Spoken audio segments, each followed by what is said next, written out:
All right, let's kick it off. Good morning, everybody. It's a great pleasure to welcome you all to this webinar on novel methods for assessing the soil microbial toxicity of pesticides. I'm also welcoming you on behalf of my two co-organizers, Claudio Screpanti from Syngenta and Dimitrios Karpoutsas from the University of Thessaly. My name is Catherine Fenner. I'm one of the PIs on the RSTOP project and professor for environmental chemistry at EAWAG and the University of Zurich in Switzerland. So this workshop is part of the RSTOP dissemination activities, and we have two main goals for this workshop.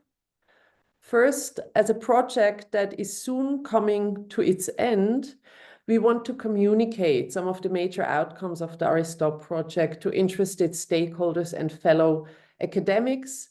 We initially perceived this as a Swiss stakeholder workshop, but it soon became more than that. And the second goal is to discuss the potential implications of the findings of RSTOP in terms of new approaches to evaluate side effects of agrochemicals on soil biota or microbiota more specifically. We have 100 registered participants for this workshop, so we're really excited that we could raise so much interest. And you see on the right a little bit the split up that we have. So we have about 1/4 Swiss participants as expected from regulatory agencies, but also from research institutions. Then we have about 1/3 industry participants, a lot from pesticide industry, but also beyond. Then we have about 1/4 international non-industry participants. So these are kind of our fellow academics and others as well. What is the agenda for today? I'll soon hand over to Dimitrios to give us a bit of an introduction to the project. Then we will hear Chris Sweeney telling us about current testing frameworks as a benchmark, so to say, for our discussion. And then we'll hear 3 highlights from the RSTOP project delivered by 4 of the PhD students. And after a short break, we will launch right into the panel discussion. I'll introduce the people as we get to their parts in more detail. And I would also already explain how we handle the communication, because we have a lot of participants. We would like to ask you to use the Q&A tab on your Zoom. So if you have questions, please type them into the Q&A and we will read them from there. We will have 5 minutes for questions after each highlight presentation. And then roughly during half of the panel discussion, it will also be an open discussion and you can really contribute with your questions. And with this, I would like to hand over to Dimitrios. And Dimitrios Karpoutsas is a professor in microbiology and biotechnology at the University of Thessaly. He's also head of that same department of microbiology and biotechnology. And most importantly, he is the lead coordinator of the RSTOP project, and as such will give us a short overview on the project. Dimitrios, please go ahead. Thank you, Catherine, for the nice introduction, and thank you for putting together this very interesting workshop. So it's a great pleasure to actually present Aristo. It is a project that is reaching its end next month. So we are very happy to show you some of the findings of the students as highlights of what they have been doing in the last 3.5 years. So next slide, please, Catherine. Okay, so Aristo is it's a Marie Curie project. It's an industrial doctorate project, the last of its kind, I would say, because this type of projects are not anymore running at the Marie Curie level. So that means that the students had to spend half of their time in an academic partner and half of their time in an industrial partner. And for this, we had really a good match of academic beneficiaries, 7 academic beneficiaries and 9 industrial beneficiaries that they shared the 9 students that we recruited to meet the main goals of Aristo. As I said, the Aristo project is coming to an end at the end of November. And we are really very happy that most of the students, they are also completing their PhDs successfully. So next slide, please. So how was the Aristo project idea was conceived? Basically, it has been a lot of discussion, a lot of interest in the last 15 or 10 years, actually, on the role of soil microorganisms in ecosystem functioning. And there was a lot of criticism as well by the current regulatory testing framework that is in place at EU level for assessing the toxicity of pesticides on soil microorganisms, which relies on nitrogen mineralization test. I'm pretty sure that Chris Sweeney will talk a bit more about it. So this test really does not provide any effects on the soil microbial diversity, which is really a difficult task at the moment to address, despite the fact that we have a lot of really high resolution tools. There are no it is not really a test that provides insight into the effects of pesticides on the key microbial functions. And there is no effort at the moment to introduce and implement in the current regulatory framework new biochemical and molecular tools that they have been becoming available in the last 20 years in soil microbial ecology, and several of them, they have been actually standardized very much. So next slide, please. So the project was built around 2 aims. The first was to actually provide a comprehensive training on the next generation of microbial ecotoxicologists dealing with pesticides. And the main research aim was to actually produce benchmarking knowledge for the development of advanced tools to assess the toxicity of pesticides on soil microorganisms. And we actually envisioned that the project will have a major research impact, regulatory impact, and provide a comprehensive training to our fellows. So next slide, please. So this is the next generation of soil microbial our soil microbial ecotoxicologists and Aristo fellows, and so you can hear some of them today.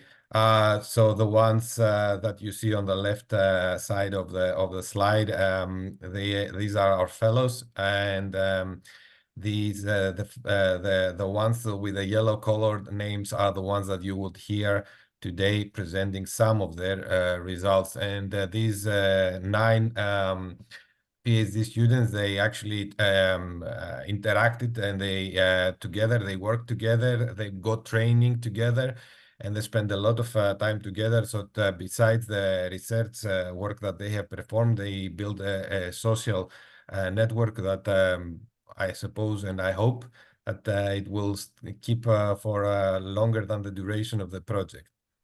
So next slide, please. And this workforce of Aristo has worked on a core work plan, which was based on a tiered approach, a classic tiered approach that we basically mostly used in most of the ecotoxicological and approaches in current regulatory framework for pesticides. So we, of course, needed a functional microbial groups that we would focus on, and we selected arbuscular mycorrhizal fungi as a group that has been proposed by EFSA as a potential functional group that we could actually use as bioindicator for assessing the toxicity of pesticides on soil microbes, but also mono-oxidizers, or broadly nitrifiers, that they seem to be very much responsive to abiotic stressors including pesticides.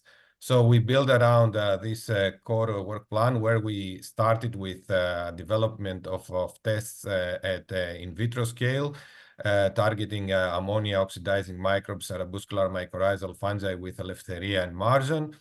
Then we moved to single microbial group testing in soil level, where we've been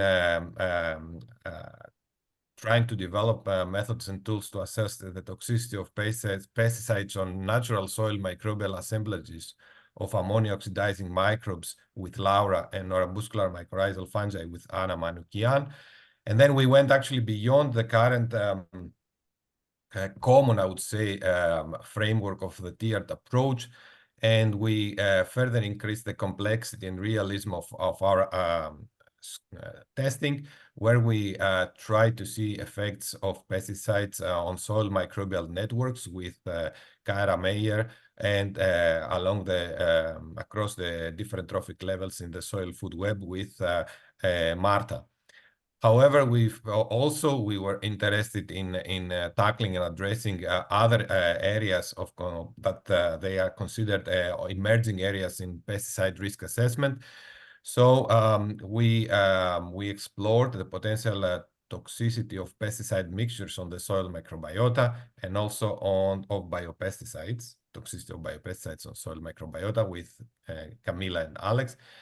And closing the loop with a very important aspect, actually trying to predict the soil microbial toxicity of transformation products of pesticides using appropriate modeling tools developed by Cooney Young. So that's the story of Aristo, and I would give the floor most probably to the fellows to tell the stories, and we will be happy to discuss further. Thank you. Thanks a lot, Dimitrios. And actually, there is one more program point before that. I would like to hand the floor now to Christopher Sweeney. Chris, feel free to start sharing your slides. So Chris is a soil microbiologist, technical expert at Syngenta, and he will give us a bit the background of how soil microbiome risk assessment is done currently. Chris, you can take it away if you would like to. Brilliant. Thank you very much. Yes, so good morning, everybody. I work at Syngenta in the product safety department. I'm a soil microbiologist by training, and it's a significant part of my role to understand what the current risk assessment framework is, but also have an eye on what a future testing framework might look like in the context of the pesticide risk assessment for the soil microbiome. So the purpose of this presentation today is to lay the foundations of today's discussion, in which we'll hear about novel methods to study soil microbial ecotoxicology in relation to pesticides. And in order to do that, we need to consider the current state of the soil microbiome pesticide risk assessment. And as already has been mentioned, the OECD 216 guideline forms the basis of the risk assessment of the impact of pesticides on the soil microbiome. And this is both for Europe and for risk assessments globally. The OECD 216 guideline describes, and I quote from the guideline, a laboratory test method designed to investigate the long-term effects of chemicals after a single exposure on the nitrogen transformation activity of soil microorganisms. And this is a functional test, and it focuses on the measurement of the ability of the soil to convert organic nitrogen through the nitrogen cycle via ammonium and nitrite to nitrate. And it begins with the selection of an appropriate field soil. It's a natural field soil, and this field soil contains a live and active soil microbiome. The soil is selected such that it represents a high exposure scenario. So we have criteria that require a high sand and low organic matter content within the soil to minimize absorption and maximize the exposure of the soil microbiome to the applied compound. This soil is mixed with lucerne meal, and this is a powdered legume material, otherwise known sometimes as alfalfa, and that provides the organic nitrogen that is processed as part of this study. For agrochemicals, 2 doses of a given chemical are tested, and these are applied and thoroughly mixed into the soil. And generally, the test system is run over 28 days. Samples of soil are taken on days 0, 7, 14, and 28, and these undergo extraction and are assessed to determine nitrate concentrations. Nitrate formation rates are calculated using these concentrations, and these nitrate formation rates are compared to the rates that are found in the control. The percentage deviation from the control nitrate formation rates are then calculated. Should these nitrate formation rates deviate from the control by less than 25%, then we can conclude that there is no risk to the soil microbiome. If effects exceed 25%, we cannot assume this, and it's then possible to extend the test out to 100 days and continue monitoring the nitrate formation rates over this period to see if the system recovers, and effects less than 25% are then found during this extension period. So overall, what we have with the OECD216 test system is a relatively simple, easy to run test that provides functional information on the impact of test chemicals on the ability of the soil to transform nitrogen. Now, today we will hear a lot of discussion around novel microbial ecotoxicological techniques and where they fit in within a tiered risk assessment system. And currently, we do not have a tiered testing framework for the soil microbiome. So in order to consider what a future tiered system might look like, let's place the current OECD216 system we've just explored within the context of a tiered risk assessment framework.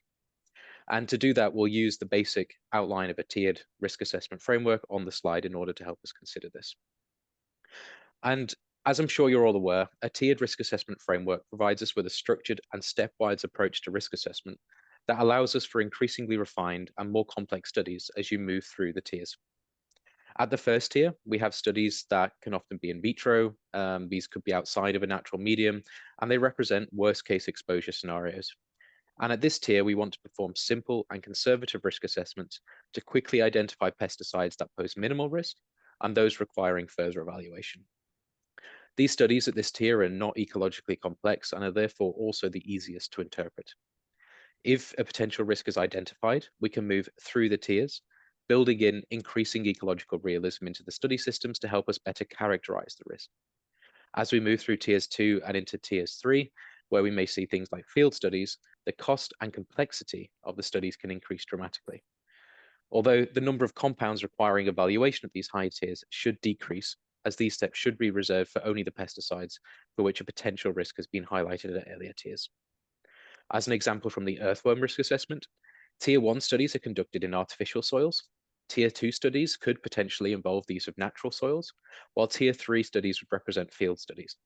At each stage, the realism of the test system is increased, the uncertainty is reduced, but the cost and complexity of the interpretation of the data also increase significantly. Now, as we do not have a tiered system in place for the soil microbiome, if we were designing one now, a study system like OECD216 would likely be described as a tier 2 study. This isn't a study system using artificial soil or some kind of liquid culture of microbes using a standard suite of indicator species, but this is a test system that uses a natural field soil and a real ecologically relevant soil microbiome. And this is more similar to what we would normally consider to be an intermediate tier system. There is already some degree of ecological realism built into the current OECD216 system, but we're certainly not working at the level of a field study or other tier 3 study system. So it's important for us to consider as we listen to the discussions today about these novel risk assessment methods, where these proposed techniques could fit within such a tiered risk assessment framework, and the context of these study systems in how these align with a tiered and the ultimate purpose of a tiered risk assessment framework. So when we consider all of the very interesting novel methods that we're going to hear about today, it's important to recognize that these projects and these studies have not been developed in isolation. Regulatory bodies like EFSA are also already considering what the future of the soil microbiome risk assessment might look like. So let's take a little bit of time to consider some of the key documents and developments in the regulatory space to help us understand some wider context around the discussions today. So the regulatory discussion around introducing changes to the current pesticide assessment for the soil microbiome was first discussed in late 2016 when EFSA adopted their scientific opinion addressing the state of science on risk assessment of plant protection products for in-soil organisms.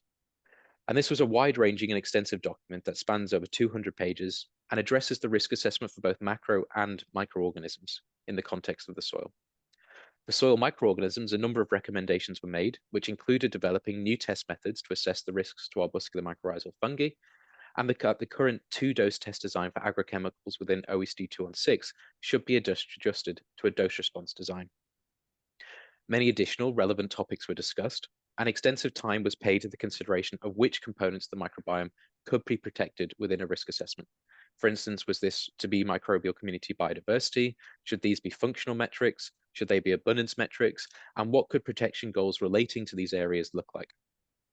This document has led to the development of significant projects to deliver on some of these suggestions. For instance, I'm aware of a project that is currently aiming to deliver an OECD-style guideline for the testing of AMF within the context of the pesticide ecotoxicological risk assessment. In 2021, we have the publication of an EFSA concept paper, and this outlined how omics and bioinformatics approaches could help us move towards a next generation risk assessment. This is a brief document, but in it, it is suggested that metagenomic techniques could be used to study the impact of pesticides on bacterial soil communities. And such thinking was built on earlier this year, in 2024, when an EFSA commissioned roadmap was published. And this was the roadmap for the integration of environmental microbiomes in risk assessments under EFSA's remit. And the goal of this document was, in the absence of regulatory guidelines, to determine whether microbiome studies can be used within a risk assessment context and how such tools could be implemented into risk assessments under EFSA's remit. Microbiome studies in this context are referring to high-resolution omics-based techniques. And from this, there is a clear interest in the use of high-resolution tools to assess microbiomes within a risk assessment context, and the 2021 paper, the concept paper I mentioned earlier, makes it clear that this interest extends to the soil microbiome. Finally, in June of this year, the European Commission delivered a mandate to EFSA to provide a revised risk assessment methodology and guidance for in-soil organisms. This mandate lays the foundations for a forthcoming update to the in-soil organisms risk assessment, which will include aspects of the soil microbial risk assessment. So with all this taken in mind, this is clearly a time of great interest in the soil microbiome from a regulatory perspective. And in the coming years, we will certainly see some change in how the current soil microbial risk assessment is conducted. What that change will look like is still currently unknown, but this could include things like changes or adjustments to existing test guidelines, like OECD-216, or the introduction of novel taxonomy methodologies into the risk assessment. So consequently, the discussion that we are going to hear today is both timely and important. And I hope that this presentation can go some way to providing some background and context to the discussions that we'll hear. So thank you very much all for listening, and I'll pass back over to the other presenters for the next set of presentations. Thank you very much. Thanks a lot, Chris, for this really excellent background for what we will hear about in a minute and for kind of setting the stage. Thank you. All right. Then we will move on to the presentations of the PhD students from the Aristo project. And the first two to start are Eleftheria and Marjan. Eleftheria will start. She's a biotechnologist, currently at the École Centrale de Lyon. She did her industry stage with NCIMB. And she will talk about in vitro assays, and so will Marjan, who will go after her. Marjan is a plant biologist by training. She's at the moment at the University of Louvain and did her industry stay with Enoch. And we'll also talk about in vitro assays. And after these two short presentations, we will take questions. So if you have any questions, please start typing them into the Q&A. And Eleftheria, I think you can go to full screen mode and take it away. You can see my screen? Yes, looks good. Hello, everyone. I am Eleftheria Bachtevani, one of Aristo Fellows in École Centrale de Lyon in France. And today I will present you our work in the in vitro assessment of pesticide toxicity on non-target soil nitrifining microorganism, a novel Tier 1 ecotoxicity risk assessment tool.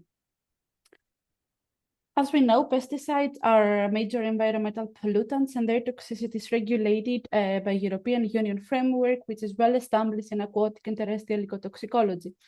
However, there are no corresponding ecotoxicity tools for soil microorganisms recently recognized as a specific protection goals due to the lack of identified microbial indicators and ecotoxicity tools similar to those used in aquatic ecotoxicology.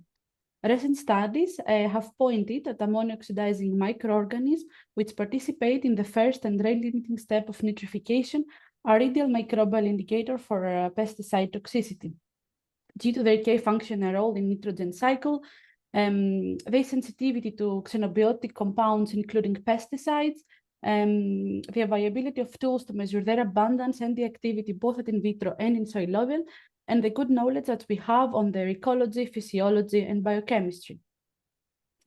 So based on that, in our study, we tried to standardize and develop a single species in vitro test using ammonia oxidizers and nitrite oxidizing bacteria, which participate in the second step of nitrification as bioindicator for a first tire ecotoxicity testing step.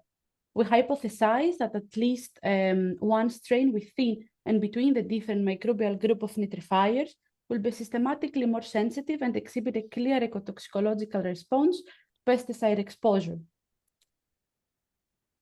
To identify the most sensitive strain per nitrifying groups, we assess the toxicity of selected pesticide representing the main categories of pesticide, insecticide, herbicide, and fungicide on distinct ammonia-oxidizing bacteria, ammonia-oxidizing archaea, and nitrite-oxidizing bacteria, representing globally distributed liens found in soil ecosystem.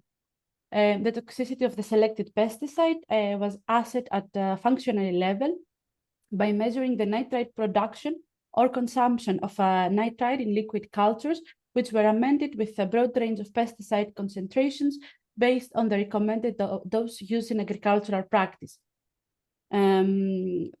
Using the nitrite measurements, we calculate the toxicity endpoint values, and we use these values in order to identify the most sensitive strain per group of nitrifiers.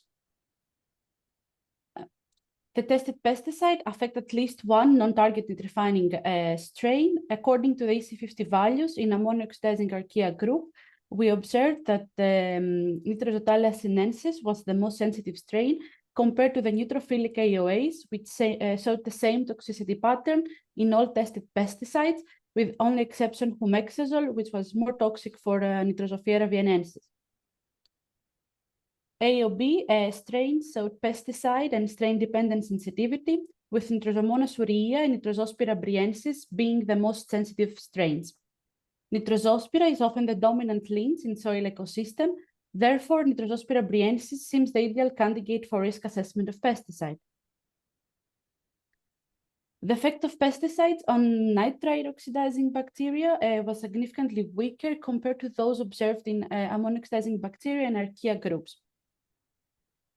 Among the tested NOB strains, Nitrobacter lambrechi was the most sensitive strain to all tested pesticides, with only exception of glyphosate and its transformation product AMPA, and the metabolic product of iprodion 3,5-DCA, which were more toxic for Nitrospira defluvi. So, to sum up, the tested pesticide affect at least one ammonia oxidizing microbe with AOA and AOB strains showing various levels of sensitivity due to their structural and biochemical differences. 3 strains from the different nitrifying group were selected as bioindicators due to their high sensitivity, and they can be used in our proposed bioassay, which involves the exposure of these strains on the tested compounds under different concentrations, and monitoring the toxicity of these compounds on the activity of nitrifiers using colorimetrical methods. Also, monitoring the stability of the pesticides or the tested compounds in the liquid cultures using analytic methods like HPLC is also recommended. The proposed bioassay seems to be a promising Tier 1 ecotoxicity testing tool,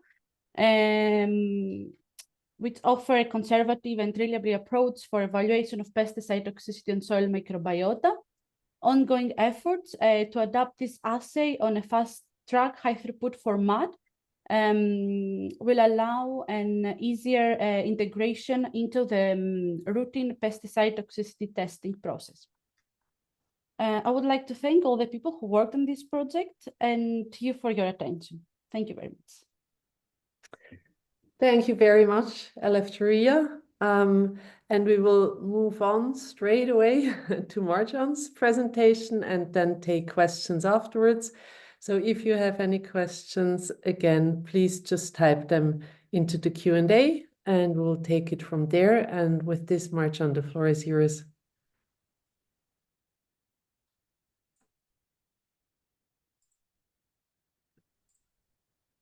Marjan, we cannot hear you yet.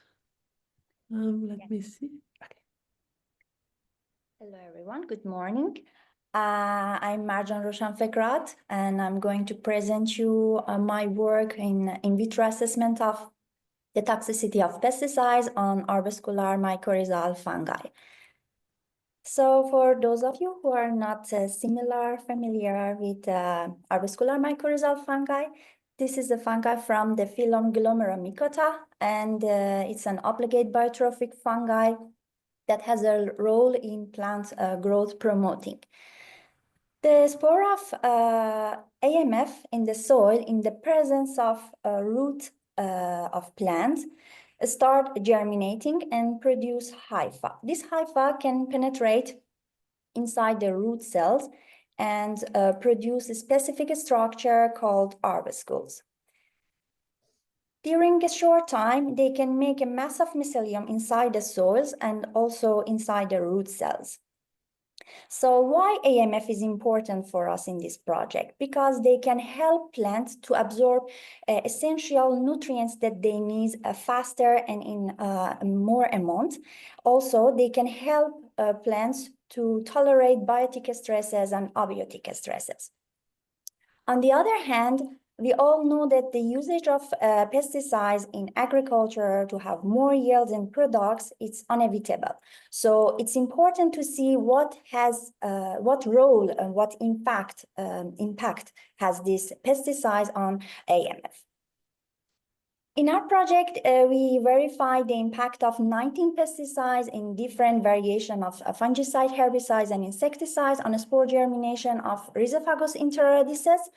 So we verified them in 5 different concentrations. We used the 12 wells microplates in 3 replicates, and we used the single spores out of the 4-month-old AMF enteroradices, and we tracked their growth from the first day until 28 days.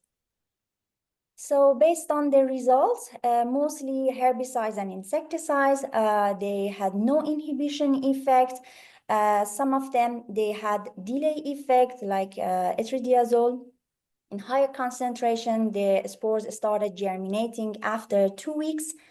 Some of them just in the higher concentration, they stopped germinating, and some like phylodioxonil, that is a fungicide, they were strongly inhibiting the germination, and the rate of germination was 0. So based on these results, we made the EC50 value table, and as it's clear here for the first group fungicides, that are mostly red, and they were more toxic to our AMF. In another experiment, we also verified the impact of fungicide on phosphorus uptake in vitro conditions. So we used Medicago truncatula plantlets in bicompartment Petri plates. We colonized it with AMF, and after 8 weeks, the mycelium, they passed the barrier to the hyphal compartment. So we added the liquid medium of MSR, and we waited again 4 weeks more to have the good development of mycelium in the hyphal compartment. Then we started our experiment by adding liquid MSR medium containing 4 fungicides that we considered for this experiment. And we took sample from the time 0 to 72 hours, and we analyzed it with spectrometry. So based on the result we observed for the phosphorus depletion in the culture medium and also succinate dehydrogenase activity, both fungicide, phylodioxonil, and pyraclostrobin, they had a significant reduction effect on these activities compared to controls.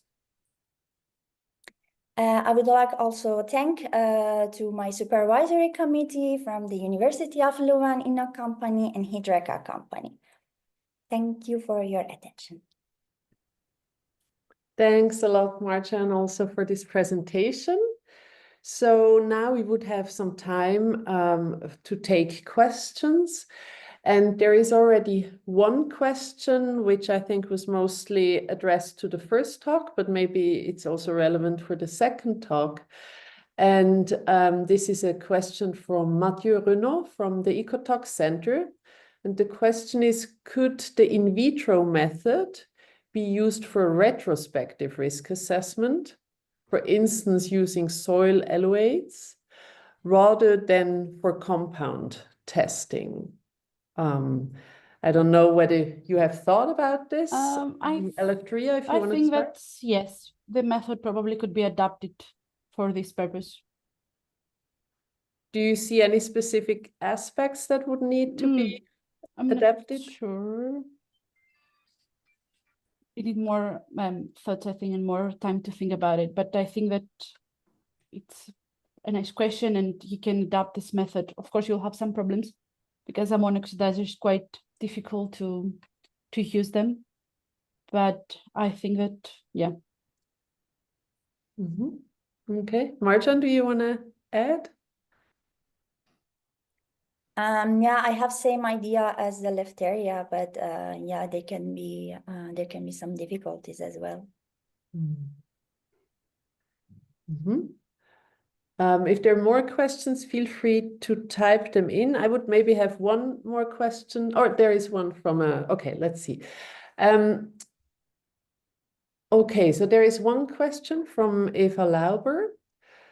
Have you done any comparison? What is your experience? Is the currently used OECD 216 test under or overestimating the potential risk relative to your findings? No, I haven't done any comparison with OECD 216 because I'm just working with cultures, not with soil. But anyway, our test is like the tier 1 test. So the test after, if we have impact on the cultures and the strains, then we have to proceed in the soil test. But I don't have any result or comparison between our results with them. I haven't done that. And then there is another question to Eleftheria from Gertie Arts, Wageningen University. Were the results of the new in vitro method? It's the same question, yeah. Compared to regular nitrogen formation. Yeah.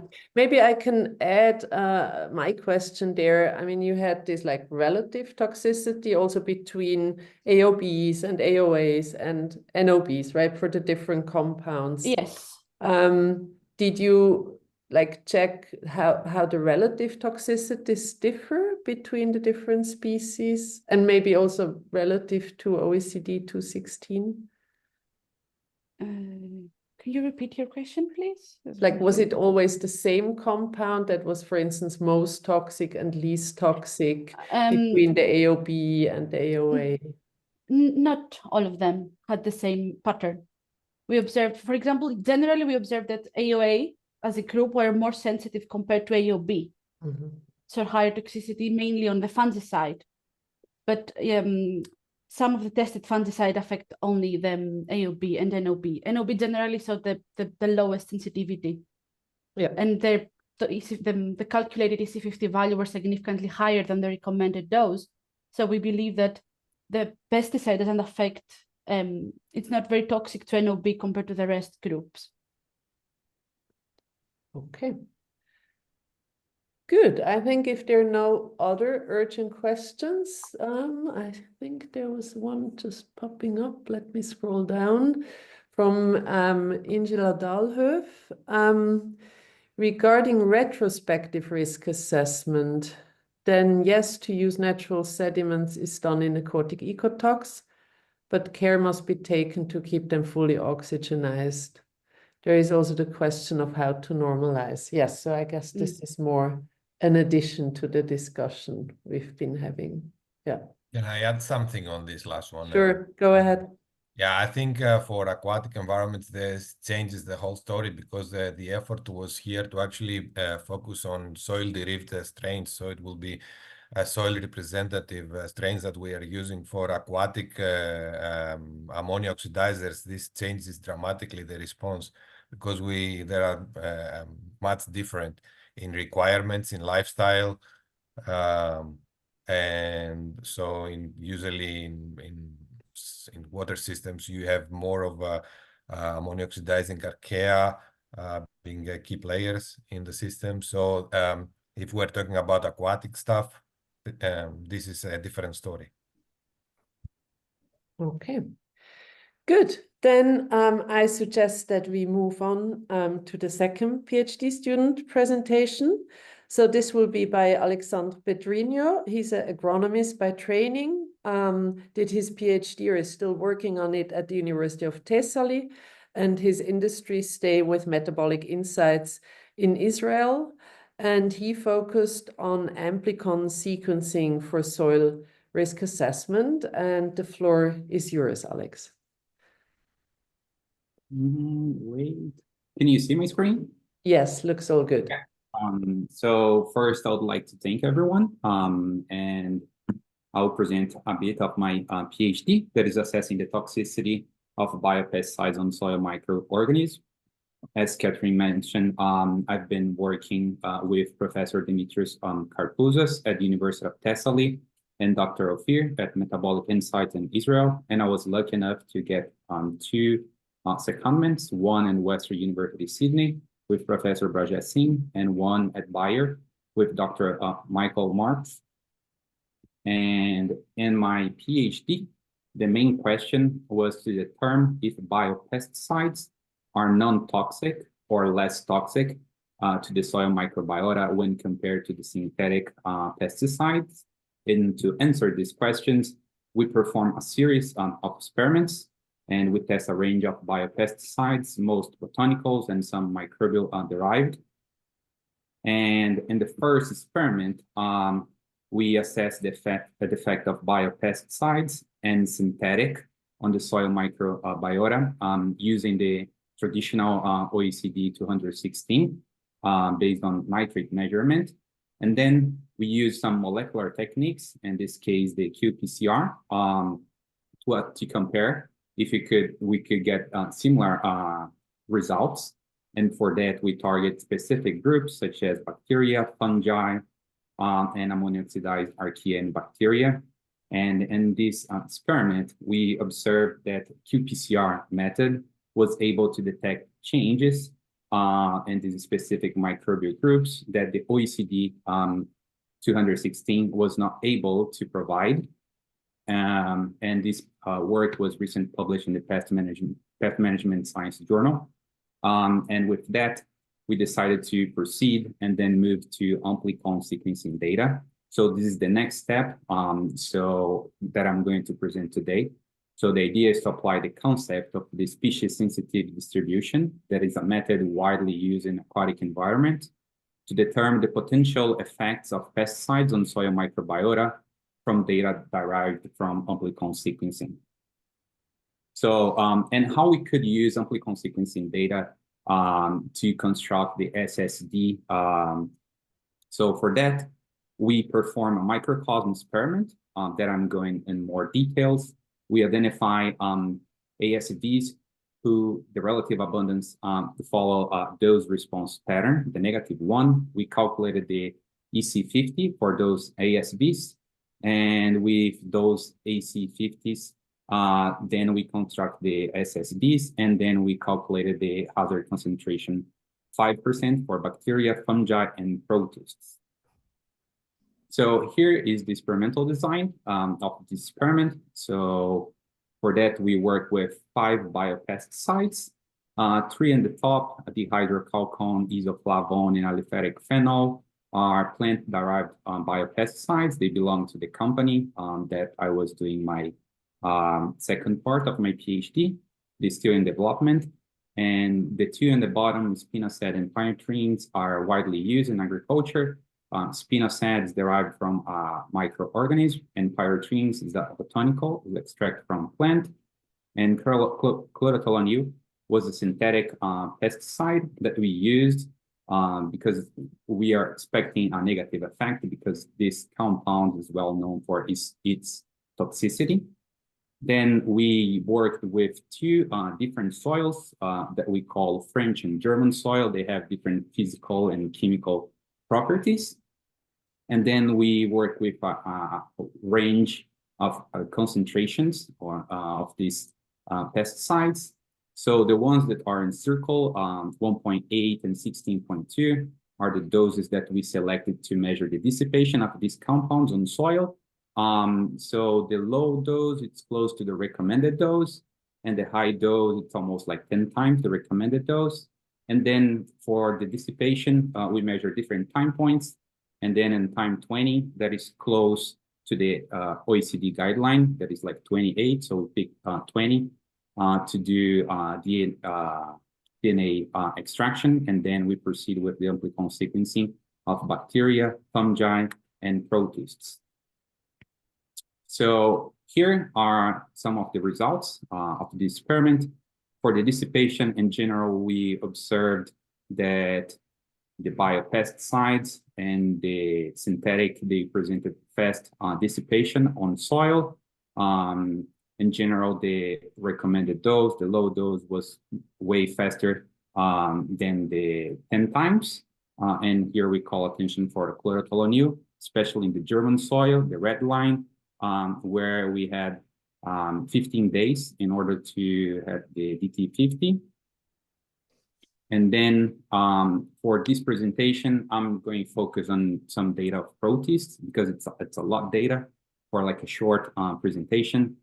So for the beta diversity, that is in general, like for microbial stuff, we're talking about the general beta diversity, alpha, and relative abundance. So for the French soil, we didn't have a clear pattern for these pesticides on soil. However, for the German soil, we could see a clear clustering of in the left side according to the pesticides. So in yellow and purple, you could see two of the compounds. One is chlorothalonil and the other is spinosad. And when we move for the specific effect of the doses, we clearly see in the bottom in the letter E and F for pyretrines and chlorothalonil a clear dose effect and the beta diversity of these protist groups. And then when we go to the relative abundance for the French soil, we don't have a clear difference among the pesticides and the doses.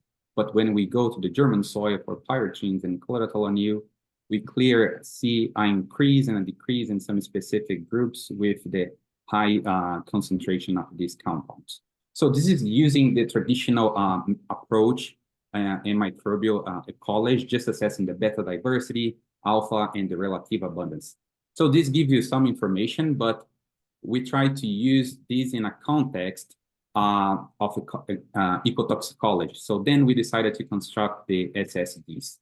And for that, as I mentioned before, we use the amplicon sequencing data. We use the DCR package in R to construct the dose response curves. With that, we got data and we assessed the models, calculated the EC50, and excluded the ASVs that did not fit the model. And then with the SSD2 package, we construct the SSDs and calculated the hazard concentration 5%. For that, we observed that the dose response model vary depending on the type of pesticide and soil. For bacteria, we were able to construct only 3 SSDs, and they were specific for chlorothalonil in the French soil, where we got the hazard concentration 5%, 2.64 micrograms per gram. Then for the German soil, we were able to select few SCVs, as you can see in the bottom, like 15 and 9, and then we were able to construct. For fungi, we had only few ASVs and were not enough to construct the SSDs. However, for pyrogens, for protists, we were able to select for two compounds, as I show in the relative abundance, pyrogens and chlorotoluene. We were able to construct the SSDs. And interesting, the doses that we found, the HC 5%, they were pretty close with the chains and the relative abundance, and also with the beta diversity. So that meaning that this method was relatively good for this. And as conclusion of this approach, we would say that SSDs could be an important approach for the future of the soil ecotoxicology. However, requires more standardization and reproducibility. For example, we could extend across a wider range of compounds in soil testing. And of course, it is required to standardize the bioinformatic analysis. We could use first and tiers approach, such as we could perform this first in vitro, assessing with only one single microorganism, such as ammonia oxidizer microbes, and then expand to whole soil microbial community. And also we could do target and non-target microorganisms. And with that, I'd like to thank you for your attention, and also thank all the people that are involved in my research. That's all. Thanks a lot, Alex, for the nice presentation. Very interesting topic. We already have 2 questions, so I'll try to read them to you. The first one is from Enrica Pierobon, and she asks, which is the rationale behind the selection of the synthetic active substances chlorothalonil to be compared with 5 biopesticides?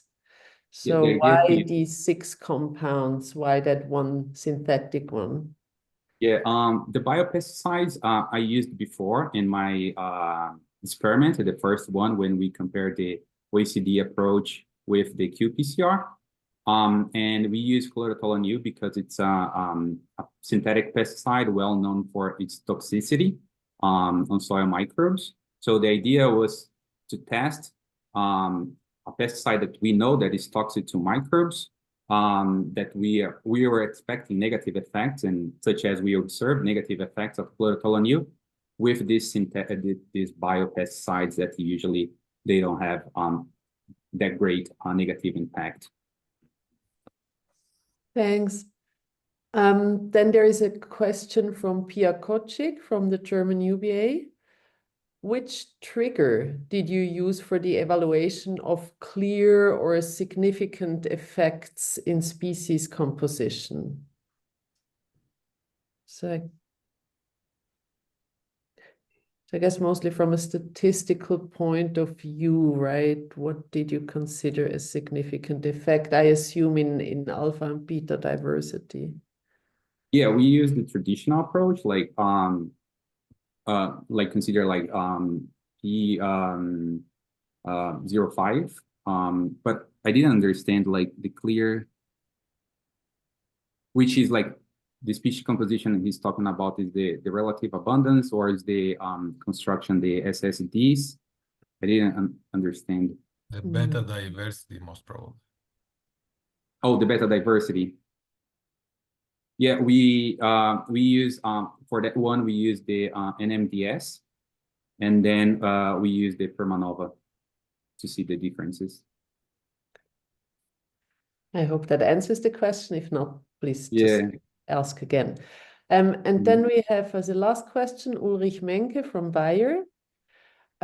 Could you monitor by qPCR also the changes for the bacterial species that were proposed by your colleague Eleftheria for nitrogen transformation? So were you able to also see this sinensis, briensis, and other species that Eleftheria worked on?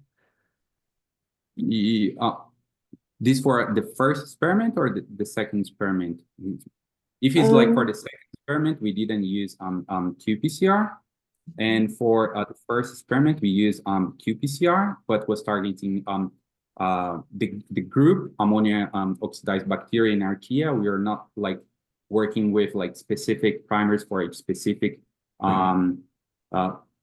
microorganism, because like the ammonia oxidized qPCR for archaea, they take all the archaeas or representative archaeas that are involved in the ammonia oxidation. And it's the same for the bacteria. They take the representative that are involved in this process, not like only like specific for the sinensis, or it's just like it's general. Okay. Thanks a lot, Alex. I think in the interest of time, we will move on to the last presentation by a PhD student. So the last presenter is Kunyang Zhang. Kunyang has a background in environmental engineering and computational science. He's been doing his PhD at ERWAG and the University of Zurich, and his industry stay was with envipath.com, and he will talk about the in silico prediction possibilities in pesticide risk assessment. And the floor is yours then, Kunyang. Thank you. Sorry, I forgot to unmute myself. No problem. Just share again when you're ready. Yeah. This looks okay. Yeah. Okay. Hello, everyone. My name is Kunyang Zhang. I'm doing my PhD at ERWAG in Switzerland and also at envipath in Germany. Unlike the other PhD students in our research project, I work on modeling. Given the fact that pesticides can be biotransformed into transformation products in soil or in environment, the question we want to answer is, can we do a comprehensive microbial toxicity assessment of pesticide? And also, can we rely on data-driven approach to better understand the toxicity mechanism for a greener chemical design? We focus on the toxicity towards nitrification in soil, and nitrification is a very important process in the global nitrogen cycle. Once pesticides are applied, both pesticides and transformation products can affect the activity of ammonia oxidizing microorganism, because AOMs are sensitive to external disturbance. So we want to use AOM as an indicator to assess the microbial toxicity of pesticide and their transformation products. So in the end, we're going to have a comprehensive evaluation of the whole biotransformation pathway rather than just parent pesticide. In order to do that, in the first step, we need to determine the transformation products of pesticides. And normally people use biotransformation test with either pure or enrichment cultures or in soil. And then the transformation products need to be characterized by techniques like mass spectrometry. So we want to know how to let the model learn from reported biotransformation reactions or biotransformation pathways to make predictions for new compounds. And here comes envipath. envipath is a database of biotransformation pathways and also a prediction system. In envipath database, we have biotransformation pathways observed in pure or enrichment cultures and also in soil. So from those biotransformation pathways and reactions, experts extracted common reaction patterns, and here we call them reaction rules. And in our prediction system, the machine learning models will decide what reaction rules should be applied on the compound to get transformation products. So as you can tell, reaction rules are very important for our prediction system because it controls the variety of transformation products. And now we also develop a tool that can automatically extract reaction rules from the biotransformation reactions. And the tool is called EnviRule. EnviRule takes biotransformation reactions from envipath, and it can automatically put similar reactions into reaction groups. Then the rules will be extracted for each group rather than for a single reaction. So the rules are representative enough. However, if there are new reactions reported, these rules might not be able to cover them. So we have to always update the rules from time to time, and it can be very annoying for human. But in EnvyRule, we can easily put new reactions either into existing reaction groups or into a new reaction groups based on the reaction similarity. And for those updated reaction groups, their corresponding rules will also be updated. So now it becomes very easy to always keep the rules updated for new reactions. And it will guarantee that our prediction system will always have a very good prediction performance. So now we have transformation products. For the next step, we need to determine the toxicity of compounds. And normally people need to do in vitro test with ammonia oxidizing microbes. And then according to the dose response curve, people can decide whether the nitrification activity is affected or not. But as you can see, the experiments can take more than a month to perform, which is time consuming. That's why we propose to use model prediction.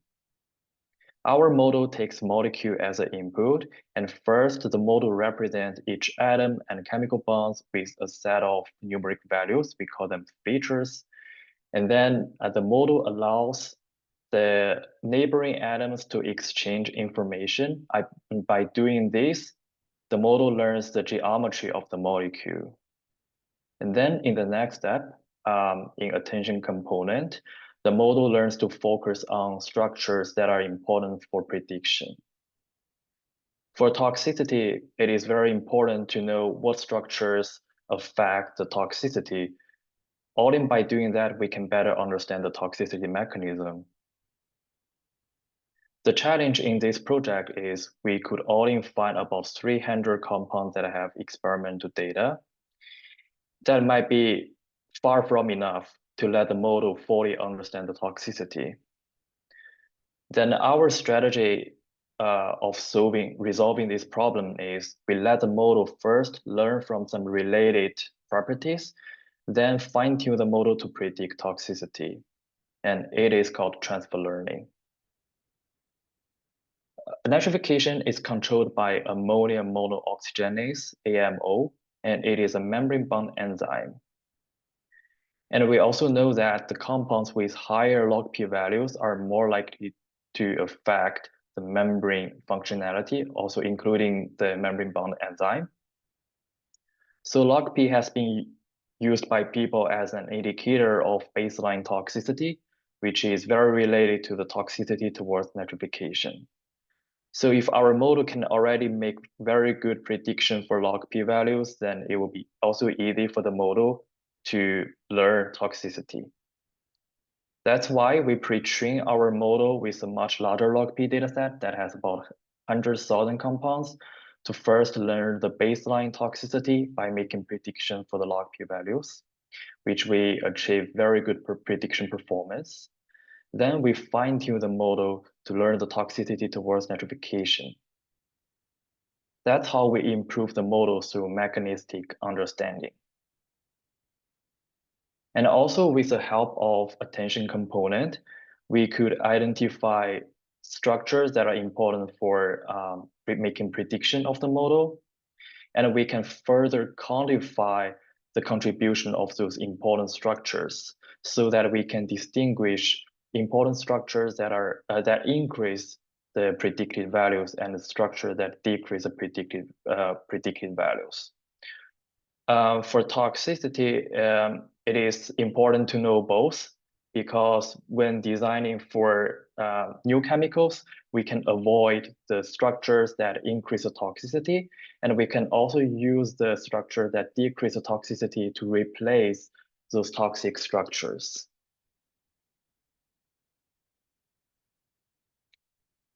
And here I want to show you how we combine the prediction of transformation products with a prediction of toxicity. So first, we use EnvyPath to make a prediction for a compound to decide the transformation products. And from the transformation products, we can again run the prediction to get further transformation products and so on. So then we can get a whole biotransformation pathway. And we have done that for all the pesticides studied in our Aristo project. Then for every single transformation product, we use our toxicity prediction model to predict whether they are toxic or not. And we are particularly interested in the pesticides that are non-toxic, but have a high ratio of transformation products that are toxic. Because when evaluating their potential toxic effects, it can be underestimated. So finally, it comes to my conclusion. The challenge of small data size is very common to the field of environmental chemistry and also toxicology. And there are so many chemicals that have unknown modes of actions.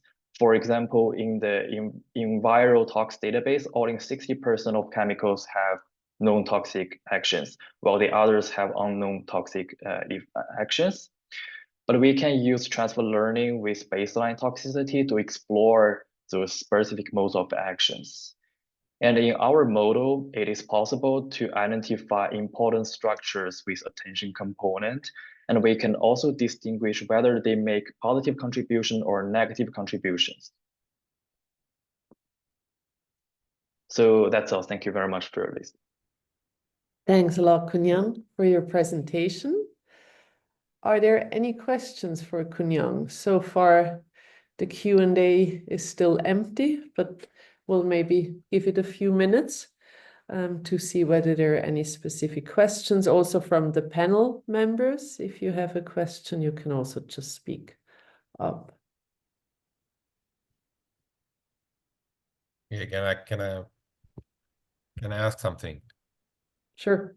Thank you, Kunyang, for the very interesting presentations. I suppose your model could be used also for selecting nitrification inhibitors, right? Yes, exactly. For AOB at the moment, but you are working on AOA as well. Yes, that's true. And also the idea is this approach is definitely transferable to all the other environmental toxicology studies. When people have the problems of small data set issue, we can always use this transfer learning approach to improve the model prediction performance. Then we can use attention component to identify the structures that are important for the prediction. That can be for all kinds of environmental ecotoxicology. Thank you. Thank you. Any other questions?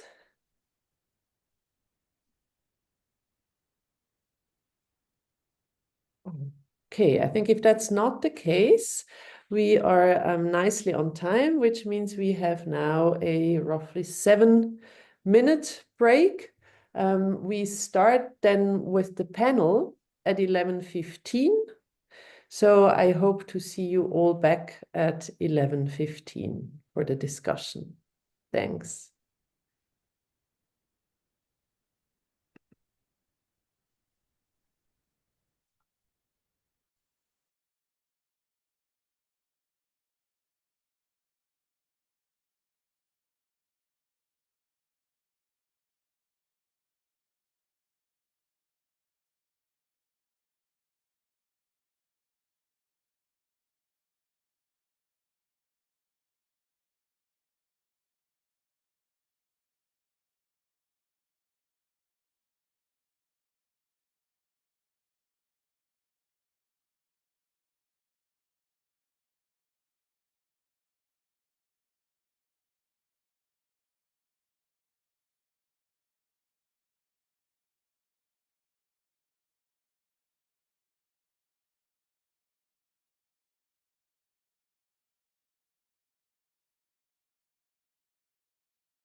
All right. Let's continue then. I would like to welcome everybody back to the second half of this workshop, which will be a panel discussion. And we will have 4 people participating on the panel. I'll briefly introduce them. So we have Claudio Screpanti, who's also a co-organizer of the workshop. Claudio is a senior Syngenta fellow. His expertise is in soil microbiology. And Syngenta was also one of the industry hosts, hosting one of the fellows during the project. So welcome, Claudio. Then our second panel participant that I would like to introduce is Anja Kors. Anja is the managing director of ECT Ökotoxikologie GmbH, ecotoxicologist by training, as far as I know. And she's also been a PI on the Aristo project.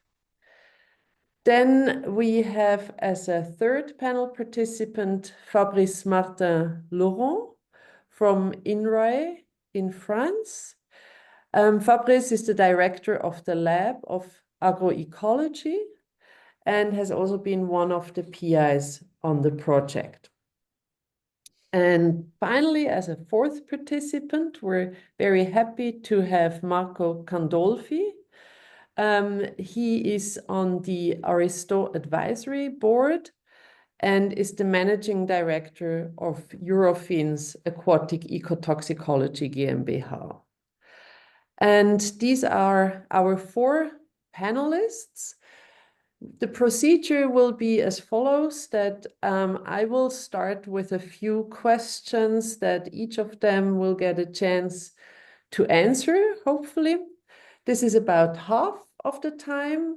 And then for the other half of the time, we would like to switch back to your questions again. So at any point, you can start typing your questions into the Q&A. I saw that there was already one question in the Q&A actually addressed still to Alex about some of the more technical details of his method. And I think Fabrice already volunteered to give this a shot. So, and I think it will fit very nicely into some of the discussions we'll be having. So we'll take that later and we'll start with some kind of questions that set the scene a little bit. So if we come back to the current state of the art of testing agrochemicals with respect to soil microbial risk assessment, what would you say is good, is actually working well? And where do you see the specific needs for improvements? And I would first like this question, or to give this question to Marco Candolfi to start. Hi, can you hear me? Yes. Perfect, because before it took me only 10 minutes to log in the system. It's always tough in the beginning. Anyway, first of all, I would like to say that it's a phenomenal work that was done by all these PhD students, so my compliment. It's absolutely great and not always too easy to read these very difficult papers, but it was very cool. So to your questions, I think that currently we have a method which is the 216, is a one test system. We have a long experience with that. We have no issue really to conduct a study because it's a long time that we do it, and it's an easy system. The risk assessment also, so the part of it which is after having conducted all the study, we need to do a risk assessment, is really easy, 25% effect, and the story is pretty much done, but we don't have a tiered system. So this is absolutely an issue, obviously, because we don't have anything. In the past, we had something which was kind of a field study where we had a liter back test, where we just had something in the field which had a global effect, but that was also a test that was not very sensitive. So for me, also this test system, unfortunately, is not very sensitive. We did a lot of these tests with thousands of pesticides, not thousands, but hundreds of pesticides. And to see effects in this global 216 is very difficult or very non-sensitive, I would say. So the tiered system is definitely a manco in that old system. And I see completely the Aristo methodology as a fantastic tool that could be implemented. Obviously, still needs a lot of testing, etc., improvement. We can talk about that later on, what is missing. But yes, absolutely. What I see, however, is that the risk assessment is a bit missing. So we have tools now. We need then to do a risk assessment, because for every test you need to know how to move into the whole system. And basically you have to correlate the effects that you see with some effects in the ecosystem function, which finally is what we would like to have, at least in the risk assessment. And all this risk assessment procedure needs to be then defined and worked on it. Thanks a lot, Marco. And I think we'll come back to this again as well, to these last points. Okay, then I would like to hand over to Anja for her input on this first question.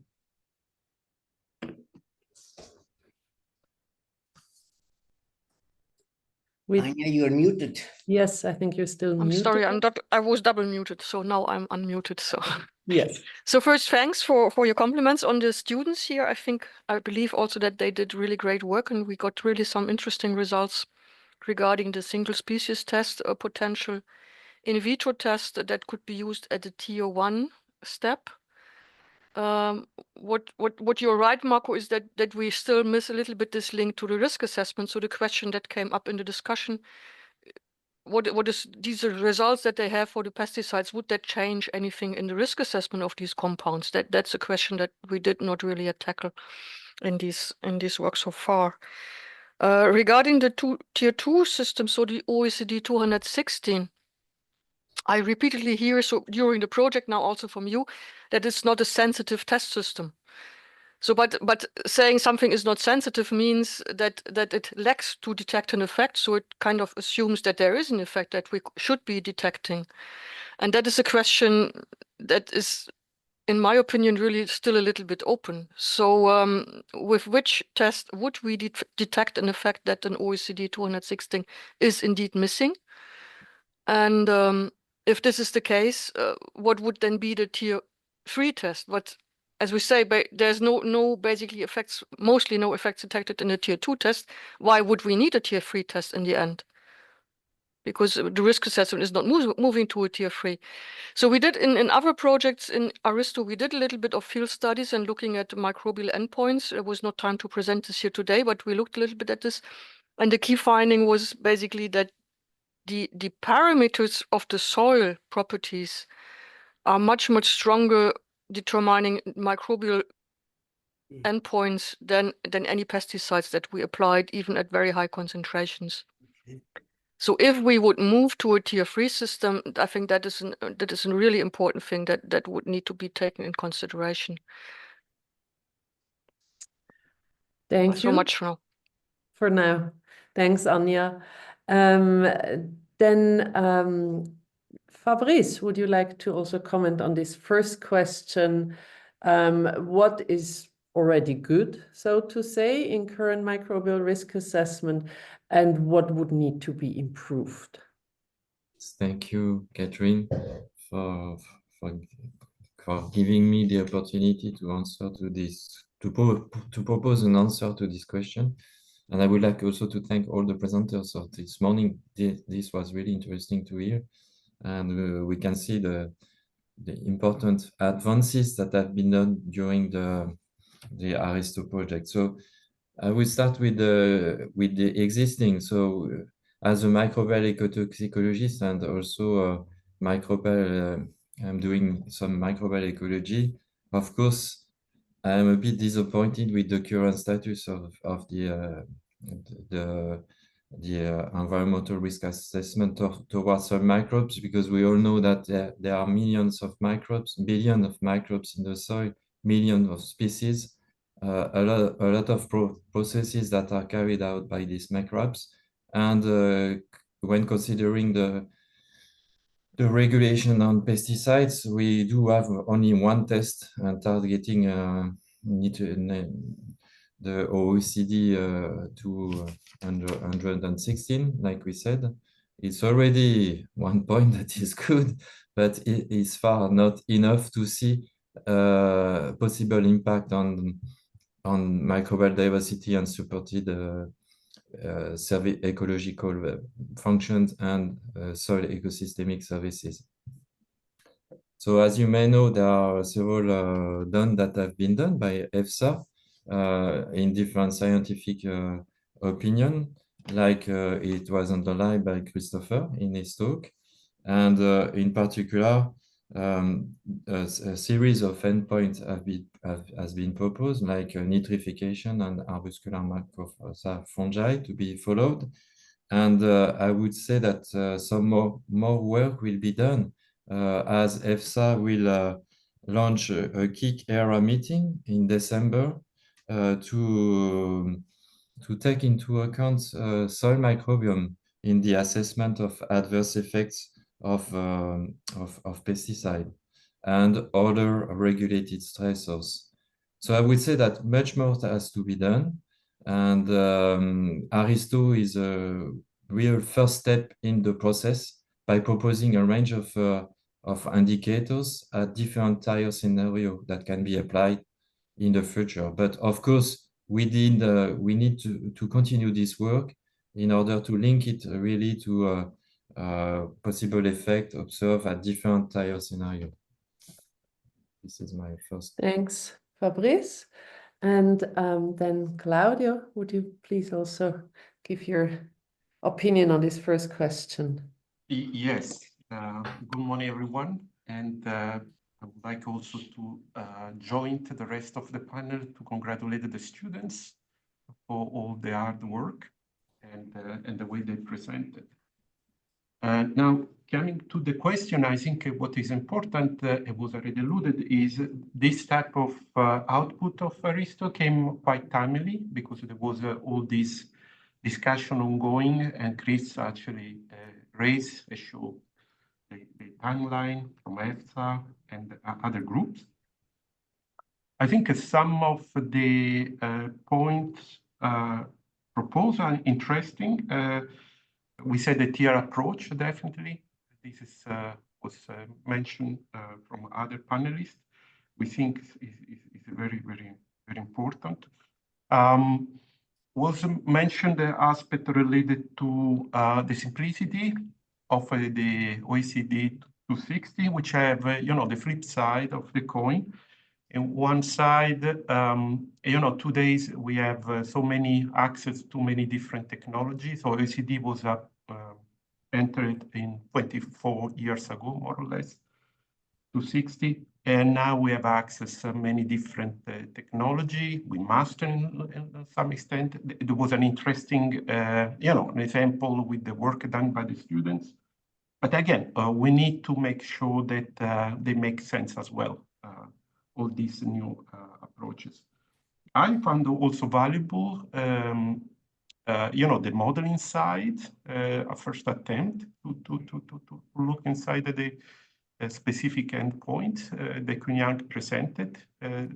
This is quite interesting and can open new value, but we need to be cautious in the way we use this model. But definitely, generation of new data will help to better training the future model.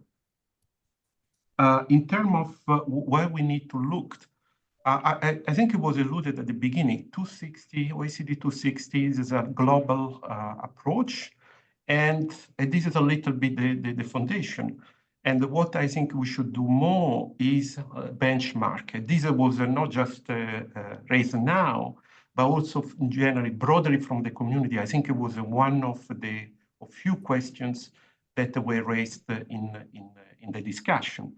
I think this is an area where, we need to learn and move, but not forget whenever it's possible to do this type of benchmark in a systematic way. And in terms of other aspects, that were advocated by also the PhD students, of course, it's worth to mention that we still need efforts in looking all these, advance this type of hypothesis with the more standardization, harmonization, and also reproducibility. We should not forget the role of reproducibility, especially when we talk about a complex system like soil. And most of us work in this domain for many years know that this is a challenge and not need to be underestimated. Because what we need to avoid, just to finish, is to generate the confusion in how we generate the data or increase the variability. So I think this is another important point. Thank you. Excellent. Thanks a lot, Claudio. So I think we already heard quite some aspects, also relating already to the results from the Aristo project.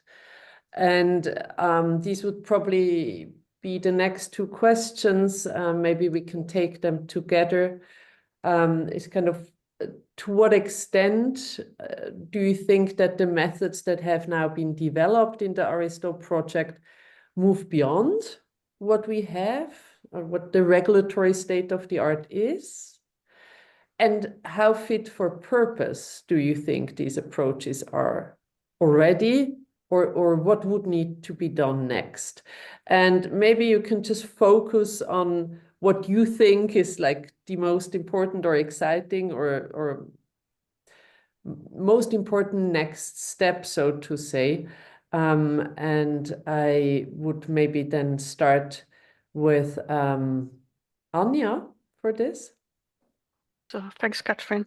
So yes, that's a very interesting question, actually. So I'm very fascinated by these single species tests, especially with the AMF, because we don't have any test organisms from the fungal cycle side of the world so far, neither in aquatics nor in soil environments. And that's something that has been basically pinpointed as a gap in the risk assessment for many years now. And AMF are quite critical, I think, also for crop health. So this is really could develop into a really ecological relevant endpoint off target, but also for the crop on the fields. So that's I think it's really important to have such a test. Whether this is already fit for purpose, that's a difficult question. So we discussed before, so we need more standardization. We need to basically show that this test can be applied by different laboratories, by ring testing, for example. It needs to be presented that it really describes an effect that is linked, or so what you see in the in vitro test is kind of linked to what you would see in the environment, in the interaction between these AMF and the plants. So that's still a lot of work to do, as Fabrice said already, but I think that's a very promising one. So that's on the simple side. So starting with the tier 1 is the single species test, especially AMF. And then if you go to the other side, so the modeling, I think that's also a very interesting approach. The problem with this is that it is so highly complex and knowledgeable that for most of us, I guess, it's very difficult to understand and assess how good this could be applied and how fit for purpose this is. At least I really can't really say this. But I think this has future for people who are really knowledgeable in this thing, and I hope that it makes it way. So Thanks a lot, Anya. Fabrice, would you like to go next? Yes. Yeah, I'm like Anya. I was really excited by the presentation on single species test and as well on modelization, but also on the tier 3, on the tier 2, we say work presented by Alexandre on the microbial, on the use of ASV and SSD concept to assess the pesticide effect on given microbial populations.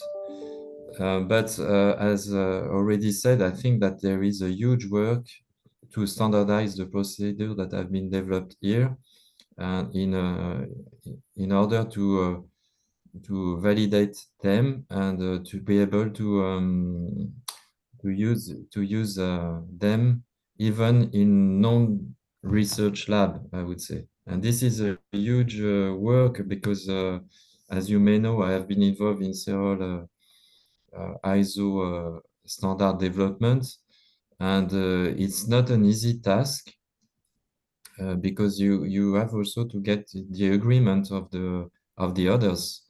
And when you propose a new work item at ISO, you need to fulfill the the agreement. You need to get the agreement of other countries involved at ISO. Well, it's rather the same for OECD and other standardization bodies. And in mean, each standard, it's about well, let's say if you are rapid, 5 years of work.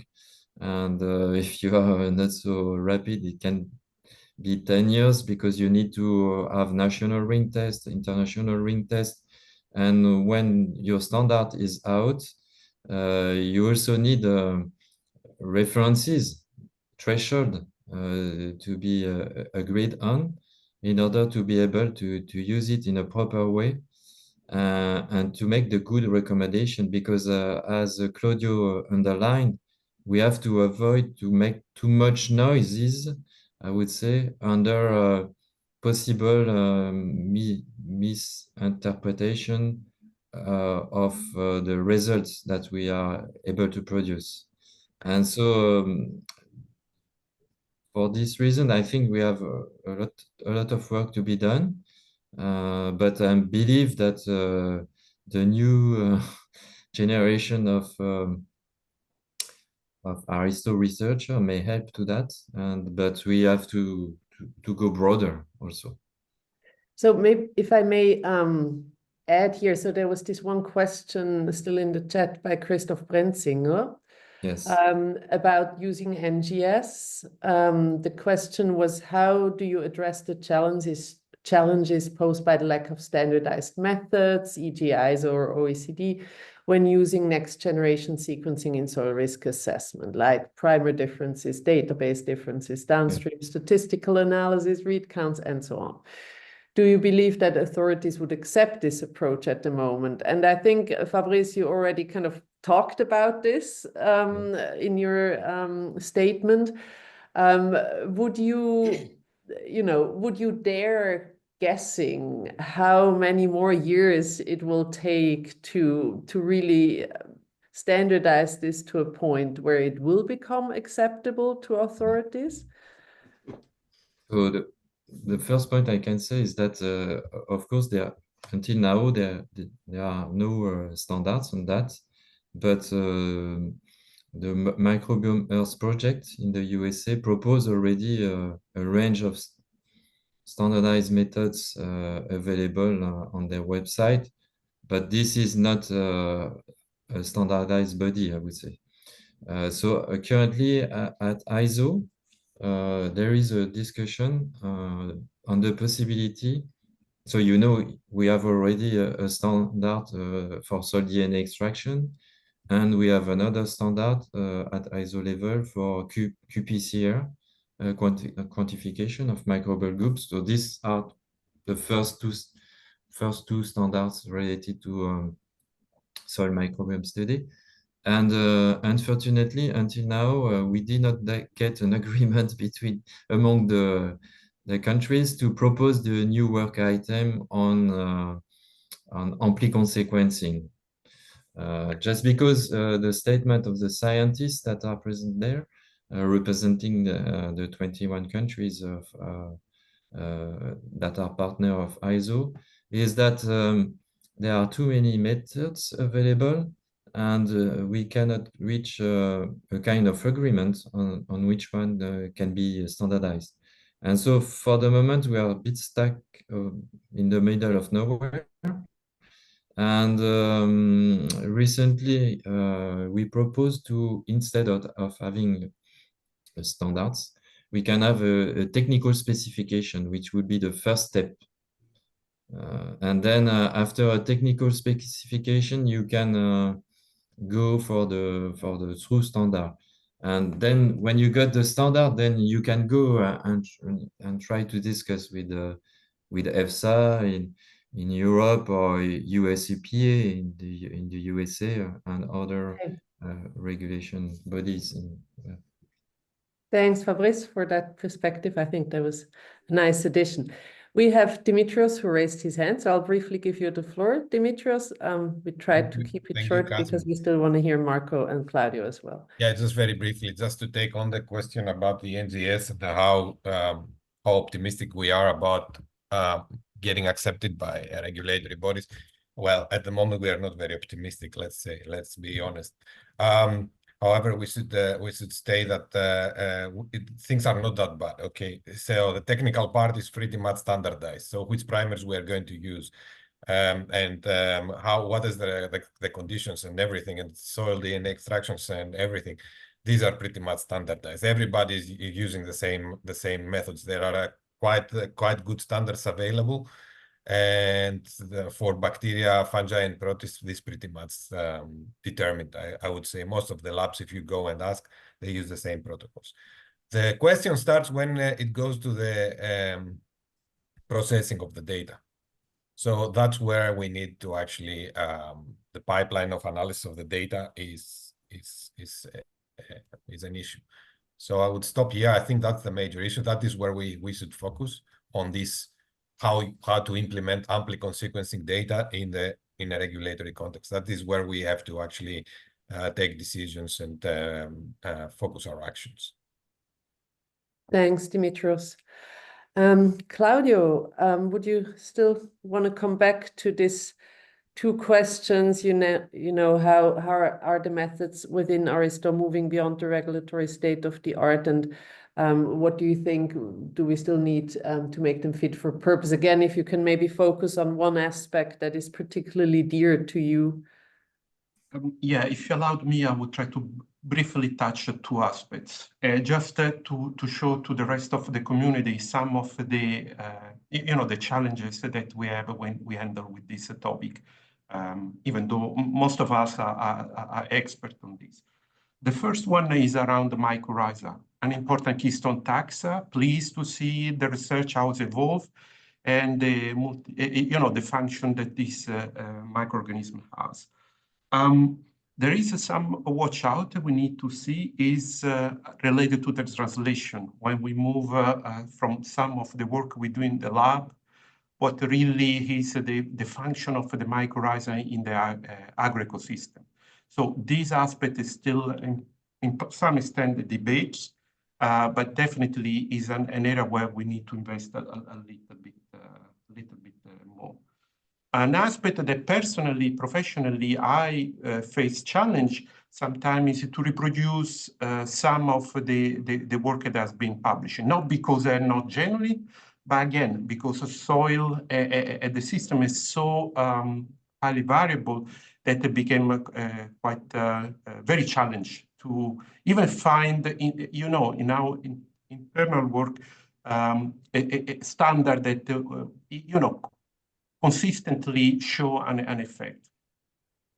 The other aspect maybe is on details, but is worth to mention, is sometimes when we see effect in mycorrhiza, especially in TR1 linked with the, germination, is this more static or is really an effect that is lead to the killing the spore? This still is a not subtle difference, but they need to be taken account, and we should do more work. Now I want to move more important, if we can develop this tier approach, the risk assessment, is look at what we learn in Aristo when we look at tier 2 or maybe tier 3. And this was some of the work that was done by one of the PhD students with Anya. Actually, watch out is when we move there, the complexity show the other intervention or stress can completely overriding the interaction with the treatment. And this is also another important aspect to put everything in the right context. yes, so this is for me maybe two aspects that they can spark some further discussions. Thanks a lot, Claudio. And yes, I think there are many more results coming out of the Aristo project, especially on these more complex systems, and we should definitely stay tuned, so to say, for these results. Marco, would you like to add to the discussion we've just been having? Yes, I think that many touched already the points. I'm with Dimitrios. I'm not very confident that this will be used in regulatory toxicity, ecotoxicology very fast. All the processes that I saw in the past 35 years since I'm there were always slow and very time consuming. So from that point, it's tough if we use the same methodology for method validations. So everything is new basically in this Aristo. We have a tiered approach, we have the mycorrhiza, but also the nematode you touched. We have new test system with the microbial interaction of the network. We have qPCR, microbiomes tested with genomics, and also the in silico method. So there is a lot. And to put this also all in the regulatory context, it needs validation. And if you use the validation tool that we used in the past, so just testing many labs and many compounds, that will go forever. So we need to find new methods, new technology on how really you validate the method for GLP purposes. So from the point of view that are also fit for purpose. The risk assessment is missing from my point of view. So we need to combine the testing with the risk assessment procedure, which is not there at that point in time. We need to bring on board EFSA, ECHA, and all the regulatory. This is not a joke. So as you see, they always say, yes, you need new things, but only if it's validated, they accept it. And to my knowledge, there are very few models that are at that point accepted. So also this model, I was there listening very hardly to try to understand how it's working. It is tough, it is difficult, it is with database and. So I love models since I'm in the ecotox. However, I never saw them really be used except for the soil modeling for the compound where they go, so the dissipation and so. But for ecotox, so I would say good luck. That's for the next generation, I think. Thanks, Marco. Good. All right. So then I would like to switch over also to questions from the audience. And I'll try to sort a little bit what we have here. So we still have specific questions to Kunyang and Alex in the Q&A. So maybe if Alex and Kunyang would just want to type an answer maybe to those specific questions, I think that would be great.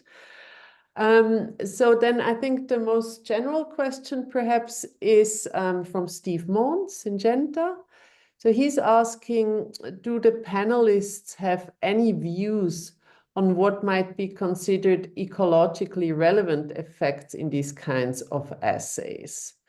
So how do these assays and what you observe there also relate to the extent, the duration, and the ecological breadth of the effects? So I think this is coming back to the question that Anya also raised. You know, what effects would we actually need to see? And I think it also maybe relates to one of the comments that we also have here from Ulrich Menke at Bayer. He writes, regarding the so-called lower sensitivity of OECD 216, on day 7, we often have a response to chemicals as compared to the control, but at 28, this difference in nitrate transformation rate typically is gone. The good part for me in OECD 216 is that it includes recovery, so to say, and maybe also redundancy of microbes, so that certain species can be inhibited, but others take over. including in addition that the test is done with natural soil communities. It's clearly a tier 2 method. And this might explain why it's often considered insensitive at day 28. So I think all of these questions kind of bring up again this question of, well, what is then an ecologically relevant effect? And this is, of course, a very difficult question. Many of you have already touched upon it a little bit. So maybe we can just take some statements from the panelists. It's like, how would you, or what would be the definition of an ecologically relevant test for you? Or what would you look for in such a test to be kind of confident that it's ecologically relevant? Who would like to start?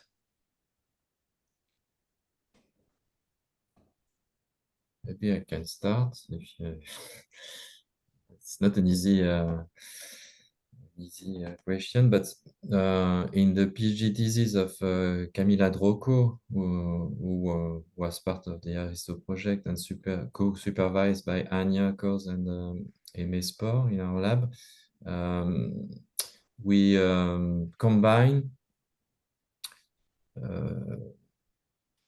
climatic stress with pesticide exposure.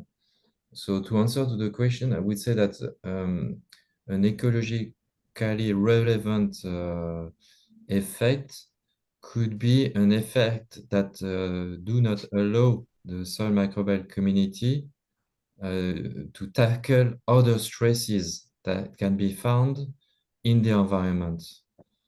And so this to me will be really the ecologically relevant, no matter the endpoint measured.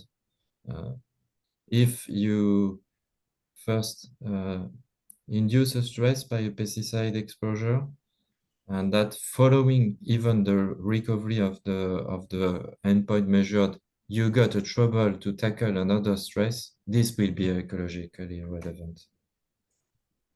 Thanks. Yes, that's a very interesting aspect. I think, Claudia, you were also getting ready to answer. Sorry, Catherine. Yes, so no, I think this is very important. We should separate it also about the scientific implication from how this information may help to take some other type of decision, more, let's say, in the regulatory standpoint. For me, I touch again a few points that were raised during the discussion. One, I'm looking at an endpoint that is sensitive, but also specific. You know, if I'm looking at an endpoint that actually can change easily, also based on other intervention, I need to ask how I can be, I would say, valuable to have this effect, like just changing in soil moisture. If a change in soil moisture give me the same readout, how I can read the value in ecological sense for an agrochemical application. And the other point that we should not forget is this recovering and pattern. And I think Ulrich mentioned in the OECD, we can still somehow track this aspect, and also taking account the redundancy that we have in the soil. This, I think, we should not underestimate. Thanks a lot. Anya, Marco, would you also like to give an answer? Yeah, I can go for it if you want. I think, I mean, the question of Steve is very interesting, and it's always tough to answer Steve, but I will go in the direction that an ecological relevant or acceptable effect for me or for regulatory purposes would be when I don't have any effect on the ecosystem function. So in regulatory, we are going towards trying to define ecosystem functions. And if we don't have an effect finally on the function, that's fine for me. even if any complex differences are affected in the soil. So I would go in that direction. It's not easy, whatever ecosystem function finally is defined, but I would go more in that direction to try to define and do the risk assessment for it. Thank you. Anja? Yeah, I would agree to this to some degree. So I think functional endpoints are really to be preferred, at least with the microbial world, because of the redundancy that was mentioned earlier on again and again, and also because we don't know actually so much about the species and what is a species among microbes, right? I think the species concept is really a little bit, yeah. And so for that point, functional endpoints, I think, are very, very useful. I would make maybe some exemptions for certain species or groups of species, as I said before, like those, like the mycorrhiza. I think this is a group of species where we don't really know what the redundancy is, if others can basically step in and take over this role. And there might be others. So that is the problem. So we have just one very useful functional test that works fine, where I kind of doubt that we need a tier 1 test for this as a replacement or extension. But for other groups, we are a little bit in the dark if we maybe miss out some relevant effects on the microbial world that we're just not aware of because we are not able to test at the moment. And mycorrhiza, I think, is one of those.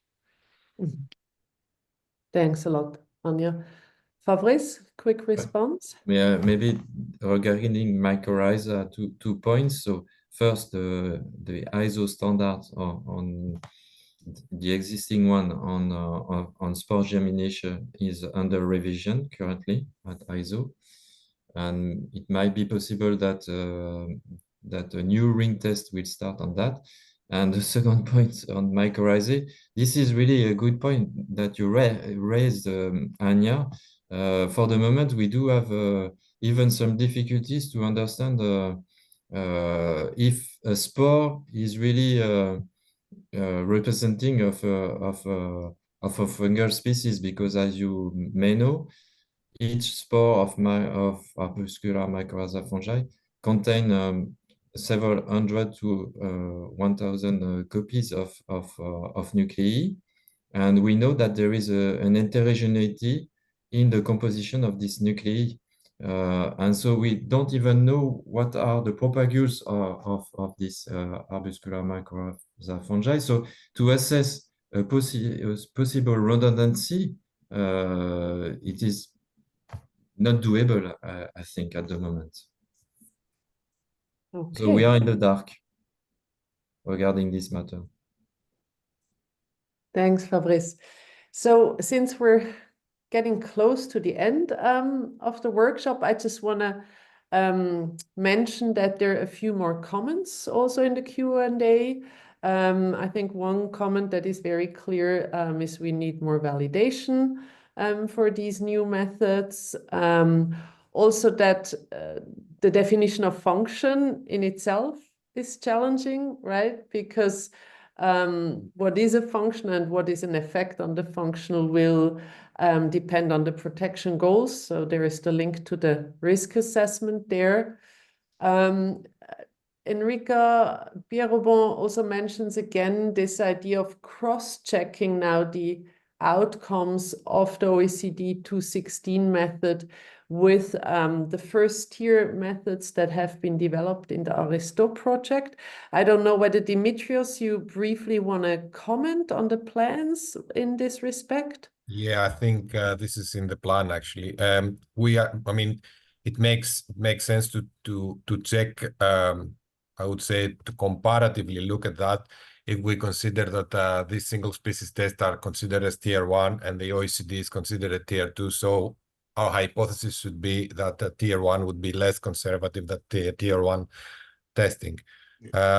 So in that respect, the plan is that we will do some testing with the pesticides that we already have tested in single species tests on the OECD protocol to actually address this question, which came up a lot, and we have discussed a lot also in the Aristo framework.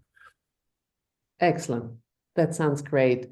And then there is Mathieu Renaud from the Ecotox Center again mentioning also this interest in retrospective risk assessment, and if I understand correctly, how it's sometimes difficult, you know, to understand what is a soil that has already been affected by different aspects such as management practices, soil properties, and so on. And how would that affect then the response of such a soil to other stresses? So I think there is probably also more to be done there. Dimitrios, do you briefly want to comment on this? Yeah, no, what I wanted to say is that as we're coming to an end, maybe the questions, if they can be recorded, so we can actually address them post-workshop with via email and trigger some further discussion. That's my first comment. And the second comment is that talking about just want to add on what Fabrice and Anya mentioned about arbuscular mycorrhizal fungi. Certainly, we have the choice of working on obligate symbiotes with plants. It always makes things much more complicated than working with microbes that they are free living in the soil. So that's the beauty of in vitro testing is that you can actually address what is the toxicity of a pesticide directly on the actual microorganism at different stages of its life stage of arbuscular mycorrhizal fungi. That's the beauty of in vitro tests. Of course, it's not very ecologically relevant, but you can address direct effects compared to indirect effects, which might always be the case when you work in pot experiments or natural soil assemblages. There you have the indirect effects. And Thanks. the second comment about microbial redundancy is that really when you look at the nitrification, if you have an effect on nitrifiers, the function is gone. That's it. There is no functional redundancy there. So this is a specialist. If it's gone, if they are intoxicated, nobody will replace them. So there you know, in certain species, you have microbial redundancy in most of the cases, but in a few cases like nitrification, you don't really have microbial redundancy. All right. Thanks a lot, Dimitrios. And with this, I think we have to close this Q&A session. Thanks a lot for these really interesting discussions. I hope that we have covered some of the key aspects that are relevant for people. We have recorded everything. We also have all of the questions, so we can still get back to people also individually. I will share all of these questions with the panelists and the Aristo members.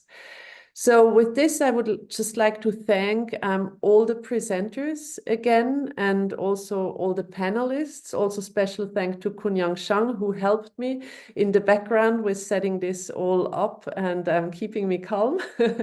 And I would like to thank all the attendees of the workshop for your interest. And if you still have feedback on the workshop or questions, please don't hesitate, just send me an email and I'll be happy to share it also with the others. And with this, I wish you a very nice rest of the day, good lunch, and hope to see you soon again. Thank you. Thank you very much. See you.